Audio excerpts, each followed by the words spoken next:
Picture this moment. You're checking your account balance after months of disciplined saving, and there it is, six figures staring back at you. $100,000, your heart skips a beat because you've officially crossed into territory that most people never reach. But then reality hits. Now what? You've spent years learning how to save money, but nobody ever taught you what to do when you actually have it. On this channel, I help you understand money so it stops feeling overwhelming and starts working for you instead. So if you're serious about building wealth on purpose, not by accident, consider subscribing while we break this down together. Welcome to the most dangerous moment in your financial journey. Not because having money is dangerous, but because what you do next will determine whether this becomes the foundation of generational wealth or just a really expensive learning experience. Most people who reach this milestone make predictable mistakes that keep them financially comfortable but never truly wealthy. They either freeze up completely or make moves that sound brilliant but destroy their future. Let me tell you something that might shatter your expectations. Reaching $100,000 doesn't make you wealthy. It makes you financially stable, which is incredible, but it's not the same thing. The difference between these two states determines whether you'll spend the next 30 years working for money or whether money will start working for you. You're not at the finish line right now. You're barely at the starting line of building real wealth. And here's one more important note before we go further. Nothing in this video is personalized financial advice. I'm sharing general education so you can ask better questions, run your own numbers, or talk to a professional about your specific situation. The financial industry has been waiting for you to reach exactly this point. Every advisor, every investment platform, every person selling financial products knows that people with six figures saved are emotionally vulnerable to making expensive decisions. They're excited about having money, terrified of losing it, and completely overwhelmed by options they never had to consider before. Think about all the advice you're probably hearing right now. Your coworker thinks you should dump everything into the latest hot stock. Your neighbor swears real estate is the only way to build wealth. Some influencer on social media is telling you that cryptocurrency will make you rich beyond your wildest dreams. Meanwhile, traditional financial advisors are pushing expensive mutual funds that generate more wealth for them than for you. The truth is, most of this advice ranges from mediocre to catastrophic. The strategies that actually build lasting wealth aren't exciting enough to get clicks on social media or generate commissions for salespeople. They're boring, methodical, and require patience that most people simply don't possess. But if you can master these fundamentals while everyone else chases shiny objects, you'll be financially free while they're still arguing about which cryptocurrency will moon next. Before we dive into what you should do with your money, let's destroy some myths that are probably floating around in your head. First myth, you need to invest everything immediately or you're missing out on returns. This fear of missing out leads to some spectacularly bad decisions. People throw their entire nest egg into the market right before a crash, then watch their life savings evaporate while they learn about volatility the hard way. Second myth, having money means you can afford to take bigger risks. The opposite is actually true.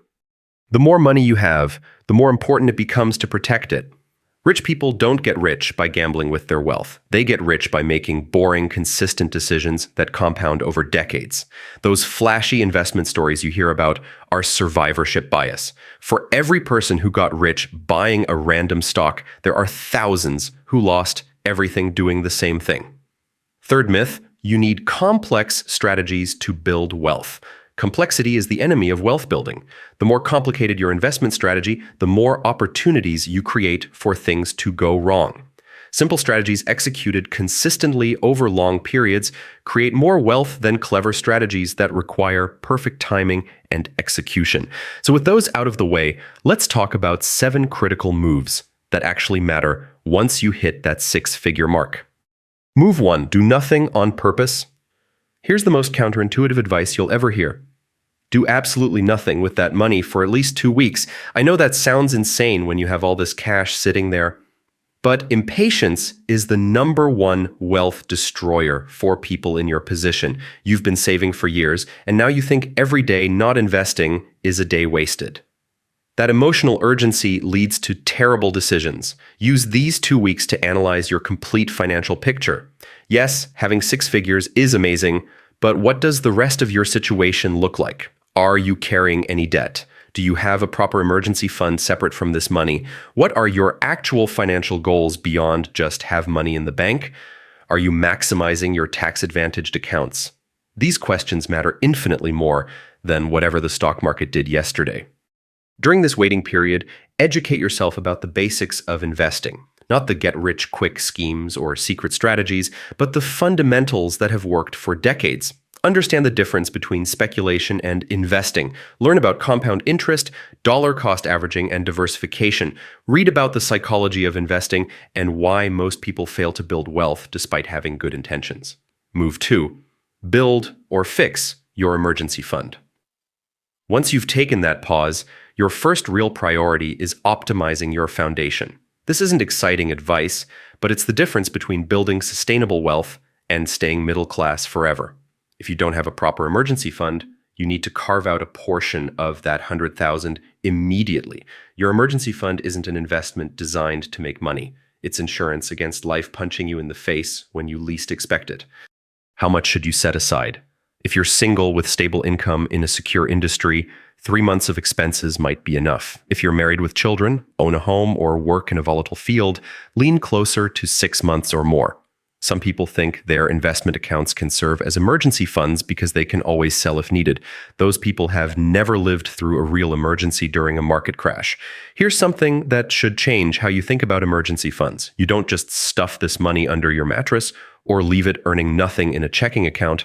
High-yield savings accounts often pay several times more interest than traditional savings. You're not trying to get rich here, but you can let that safety money earn something while it sits there. $10,000 in a traditional savings account earning basically nothing might generate pocket change in interest every year. The same $10,000 in a high-yield savings account can generate hundreds of dollars annually. That's real money covering groceries or utility bills just from interest on money you needed to keep liquid anyway. Move 3. Kill your high-interest debt. Your next priority is eliminating any high-interest debt before investing a single dollar elsewhere. I know this advice is about as exciting as watching paint dry, but it's mathematically essential. If you're carrying credit card debt at 20% interest while hoping to earn 10% returns in the stock market, you're literally paying someone else to make you poorer. The guaranteed return from paying off high-interest debt beats the uncertain returns from any investment. This becomes especially important when you consider the psychological aspects of debt. Carrying debt while trying to build wealth is like filling a bucket with a hole in the bottom. Even if you're making good returns on investments, those monthly debt payments constantly drain your cash flow and limit your options. Here's where most people mess this up. They want to keep their debt and invest simultaneously because they're worried about missing out on market gains. This is emotional thinking disguised as math. The reality is simple. Eliminating 20% interest debt gives you an immediate 20% return on your money with zero risk. Show me an investment that guarantees 20% returns with no risk, and I'll show you a scam. Move 4. Max out your tax-advantaged cheat codes. Once your foundation is solid, you need to understand the power of tax-advantaged accounts. This is where most people leave serious money on the table. If you haven't maximized your contributions to retirement accounts, you're essentially declining free money and choosing to pay more tax than you have to. Depending on where you live, that might look like an employer retirement plan like a 401k in the US, individual retirement accounts, traditional or Roth, health savings accounts that let you invest pre-tax for future medical costs. These aren't just retirement buckets. They're legal cheat codes that let your money compound with far less drag from taxes. The choice between traditional and Roth contributions depends on your current income level and expected future tax rates. If you're in a high tax bracket now and expect to be in a lower bracket later, traditional contributions can make sense. If you're early in your career or think tax rates will rise, Roth contributions let you pay taxes now at lower rates and withdraw everything tax-free later. Here's the mindset shift. Those annual contribution limits aren't random numbers, they're windows. If you don't use that space this year, it expires. You can't go back in time later and say, actually, I'd like to fill my 2023 limit now. That opportunity and decades of potential tax-advantaged compounding are gone. Move 5. Pick a boring core strategy that actually works. Now we get to the part everyone wants to hear about, choosing your investment strategy. This is where people either build generational wealth or become cautionary tales. The investment world is designed to separate you from your money through complexity, fees, and emotional manipulation. Everyone wants to sell you something, and most of it is expensive garbage wrapped in fancy marketing. Here's what the financial industry doesn't want you to know. The most boring investment strategy consistently outperforms the exciting ones. While some person on social media tells you about their secret stock picking system and your brother-in-law brags about cryptocurrency gains, wealthy people quietly put their money into simple index funds and watch compound interest do the heavy lifting. Index funds aren't sexy. They don't give you stories to tell at parties. Nobody will be impressed when you say you own the entire stock market through a single fund. But you know what is impressive? Actually having money when everyone else is broke. Index funds tracking broad markets like the S&P 500 have averaged around 10% annually over long periods, including through wars, recessions, and crashes that made professional investors cry. The math on this is simple, but most people ignore it. $100,000 invested at 10% annually becomes over $260,000 in 10 years. In 20 years, it becomes over $670,000. In 30 years, you're looking at over $1.7 million. This isn't get rich quick. This is get rich inevitably, as long as you don't do anything stupid in the middle. Dollar cost averaging becomes your best friend when investing large sums. Instead of throwing all $100,000 into the market at once and praying you didn't buy at the peak, you spread your investments over several months. For example, you might invest 10 or 20,000 per month over a series of months. This doesn't guarantee the best possible price, but it dramatically reduces the risk of terrible timing. Real diversification also matters, not fake diversification where you own 50 mutual funds that all hold the same giant US companies, but diversification across stocks and bonds, different sectors, maybe real estate, either directly or through REITs, and even some international exposure, so you're not betting everything on one country. You don't need to make this complicated. A handful of low-cost index funds can give you all of this without turning you into a full-time portfolio manager. Move 6. Build systems so you can't easily sabotage yourself. Having money is easy. Keeping money and growing money requires discipline that most people simply don't possess. The financial industry, social media, and your own emotions will constantly try to convince you to make changes that benefit everyone except you. That's why you need systems. Set up automatic investments that move money from your checking account to your investment accounts without requiring constant decisions. Automate. Retirement contributions, emergency fund top-ups, taxable brokerage investments. When investing becomes automatic, you remove emotion from the equation. You're not sitting there every month wondering, is now a good time? You're just consistently buying pieces of productive assets. Create rules for yourself and follow them religiously. Maybe you rebalance your portfolio once per year and never touch it otherwise. Maybe you increase your contribution rate every time you get a raise. Maybe you promise yourself that you will not sell long-term investments just because the market is having a bad month. Understanding fees and expenses becomes critical at this level. A 1% annual fee might not sound significant, but on a $100,000 portfolio, that's $1,000 per year. Over decades, that drag compounds into tens of thousands of dollars that could have been yours. That's why low-cost index funds are so powerful. Instead of paying 1 to 2% every year, you might pay a tiny fraction of that, leaving more of the growth in your pocket. Tax efficiency matters too. Every dollar you pay in unnecessary taxes is a dollar that can't compound for your future. Things like where you hold your investments, when you realize gains, and how often you trade all affect your long-term after-tax result. Move 7. Don't let lifestyle creep steal the whole thing.